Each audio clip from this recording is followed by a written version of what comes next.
Hello and welcome back to another video. Today we're going to be taking a look at Senator Lisa Murkowski and the Alaska 2022 Senate primary. So, as you may or may not know, Lisa Murkowski is getting a primary challenge from the right by a woman named Kelly Shibaka, who is a Trump loyalist. And there's a large contingent of the Republican base that is very dissatisfied with Lisa Murkowski, and we'll go into some of those reasons later on in the video. But, I mean, as we know on the statewide level, Alaska is effectively a red state. It's voted Republican in every presidential election since 1964. It has 2 Republican senators, a Republican governor, a Republican-controlled legislature. So, all in all, Alaska is a very red state. So we're not really, talking about whether this is going to go into Democratic hands. But we will be breaking down Alaska's unique system of voting and why I think it will help Lisa Murkowski in the primary. It doesn't mean she's definitely not going to lose the primary, but I think it's very unlikely when we kind of break down the specifics. So we'll talk about Alaska's system of voting, and we'll talk about Lisa Murkowski's record. But first, we're going to take a look at some polling for Lisa Murkowski's Senate race. So Alaska as a whole has a very unique primary system. It's basically a jungle primary, which means that anyone from any party can enter. So it's a blanket primary. So Democrats, Republicans, Independents, Libertarians, they're all in this primary process.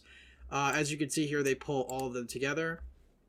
The top 4 of these people will advance to the general election. That was voted on in ballot measure 2 in the 2020 election. This established ranked choice voting, which meant that kind of also included this jungle primary system as well. It narrowly passed by about a point, about 4,000 votes or so it passed. So basically what this system will do is in the first round of voting, you're going to have 4 candidates advance to the general, and then from there you're going to have ranked choice voting. So I don't think any of the 4 candidates is going to reach a majority, so it's going to go to the second ballot and so on. We saw this in the New York City mayoral election. We saw it in Maine's Senate election. Maine voted on ranked choice voting back in 2018, although it didn't really need to be used in the 2020 Senate election because Susan Collins won an outright majority, so it didn't have to go to any more ballots. But taking a look at the polling so far, the hypothetical polling we have in this Senate race, Lisa Murkowski in the latest rounds of poll, now again, these are from October, so these are kind of dated. We don't have a whole lot of polling out of this. But Lisa Murkowski has the highest percentage of any of the candidates. You have the Democrat polling at around 22%. In this hypothetical, they included Sarah Palin, and they have Kelly Shibaka, who's at 23%. It really is kind of a mess. Sarah Palin isn't even running. This is just a hypothetical poll. The declared candidates, we have, from the Republican Party, there's actually a decent amount, which also further decreases the chances that Lisa Murkowski is going to lose her primary. Sarah Palin has expressed interest in entering the primary, although she hasn't taken any action on that. Kelly Shibaka is the one that most people talk about with regard to Lisa Murkowski's primary. But as we're going to see later on in this video, this isn't the first time that Lisa Murkowski has been primaried from the right, and she actually made somewhat of history back in 2010, and we'll get into that a little bit after. But, I mean, any way you look at it in this race, a Republican is almost certainly going to have this seat, probably more so likely because of the ranked choice voting, because you're going to have 2 main Republicans on the ballot, which are probably going to vote for the other Republican on the second ballot. But I think in this case, with Lisa Murkowski already getting the majority of support, you're going to see a lot of Democrats probably who might vote for the Democrat on the first round are going to vote for Lisa Murkowski on the second round because they'd much rather have Lisa Murkowski, who's a very centrist senator who actually votes to the left of 2 Democratic senators, Kyrsten Sinema and Joe Manchin, than they would a Trump ally Republican. Now, when we look at Alaska, in the 2020 election, it voted for Donald Trump by 10 points. This was a likely margin. This is not the type of margin we've seen from Alaska. This is probably the closest Alaska's been in a long time. When we look at Alaska's electoral history, back in 2016, Trump won the state of Alaska by around 15 points, 14, give or take. In 2012, Mitt Romney won it by around 14 points as well. We go back to 2008. John McCain won the state of Alaska by a whopping 22 points. And many people attribute that to Sarah Palin being on the ticket, who was at the time very popular.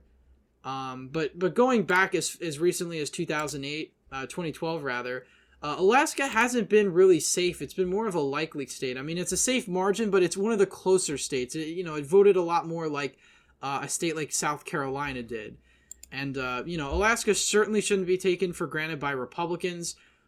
Democrats' main weakness in the state of Alaska is they don't really have a strong apparatus. I mean, prior to 2022, a lot of times the Democrats, Libertarians, and everything that wasn't a Republican would all basically endorse the same candidate. We can go back to 2016. I think we saw that in 2020 with, I forget his name, but he was the opponent of Dan Sullivan, Al Gross. He kind of was that amalgamation of the Democratic Party, Libertarians, etc. When we go back to 2016, Lisa Murkowski faced a Libertarian who actually was her Republican rival back in 2010. He got 29% of the vote under the Libertarian ticket. And then, of course, you had the Independent and the Democrat getting, a combined total of, about 25%. So the Democrats really didn't do too great in the 2016 Senate election. Again, the Democratic Party in Alaska is very weak. It's very underfunded. A lot of times you have the Libertarian Party getting a huge chunk of the third-party vote. 2010 is probably the most significant. This was when we saw Lisa Murkowski win a write-in campaign. She was only the second senator in U.S. history to ever do this, the first one being Strom Thurmond back in 1954. So she really made history with this election. 2010, of course, was the beginning of the Tea Party movement. Joe Miller was primarying Lisa Murkowski from the right. Of course, he saw her as being, too friendly to Democrats, too friendly with Obama. This was part of the Tea Party wave we saw all over 2010. A lot of establishment Republicans were primaried. This happened in 2010, 2012, and 2014, basically during the Obama era. And at that time, I was just starting to follow politics in 2014. So I do remember kind of the tail end of the Tea Party movement. But the fact that Lisa Murkowski had this sort of electoral strength, this household name recognition, really bodes well for her going into the primary. If we go back to 2004, interestingly enough, she actually had a decently close race despite Alaska going pretty red in the general election. Her father, I'm pretty sure had this seat. Yeah, Frank Murkowski had this seat before her for quite some time. Was a very popular senator, won by, landslide margins. But Lisa Murkowski nowadays has become a household name. And interestingly enough, in her 3 previous elections as senator, she's never once won a full majority of the vote. She's always gotten under 50%. And this race, too, was, a race where Republicans thought that possibly they'd be able to beat her.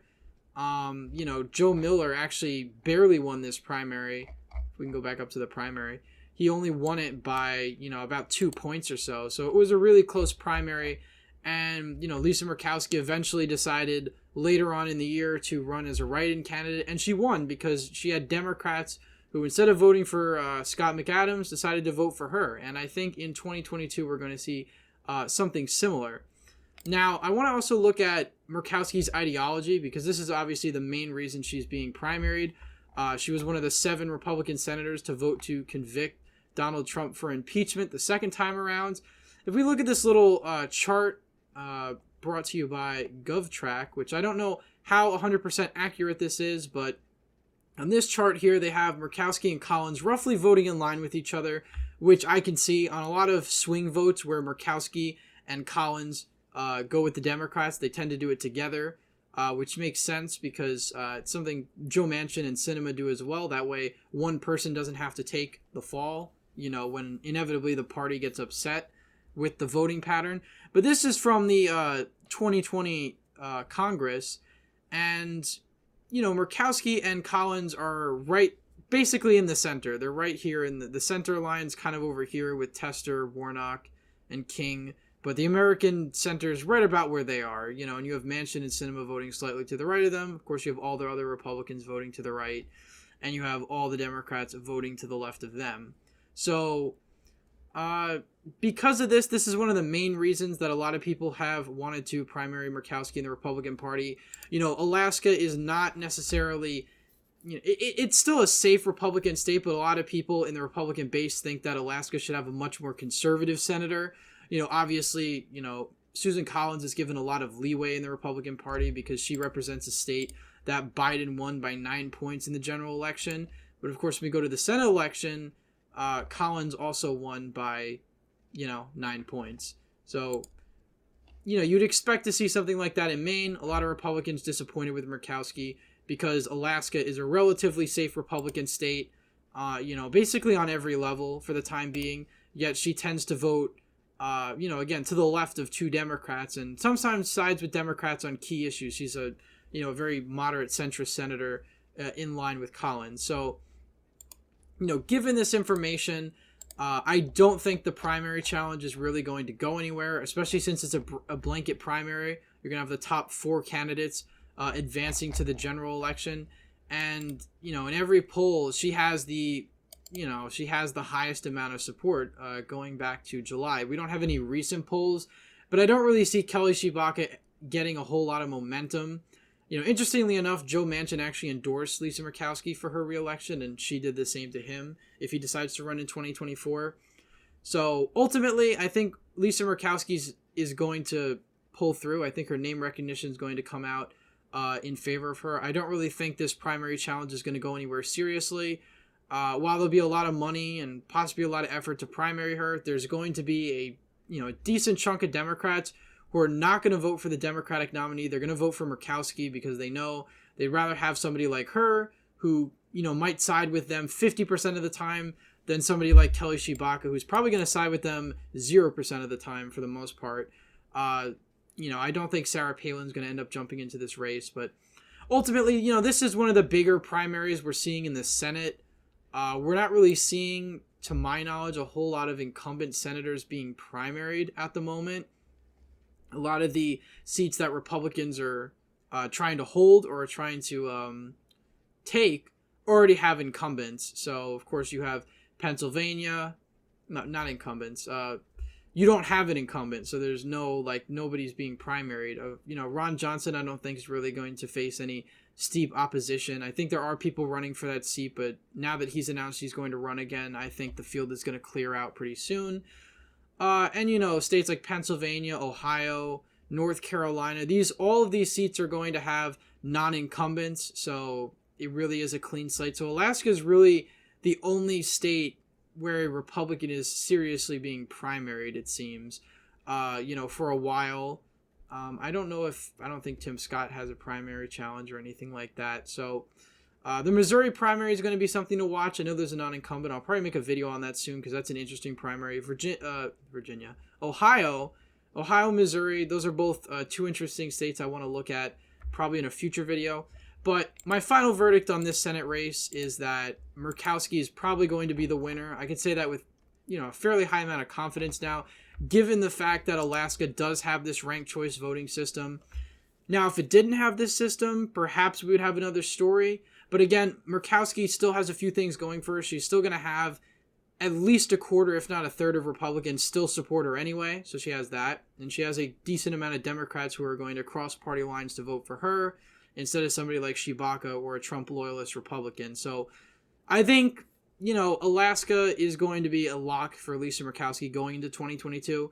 Obviously, some Republicans are going to be upset about that, but given the nature of Alaskan politics, their voting system now, I think this is a relatively safe seat for Lisa Murkowski, and she'll probably end up winning it on the second or third ballot by a pretty safe margin. So anyway, guys, thank you all for watching this video. Please leave a thumbs up if you enjoyed, subscribe to the channel, hit the bell notification so you don't miss a new video I put out. And again, thank you all for watching, and I hope to see you in the next one.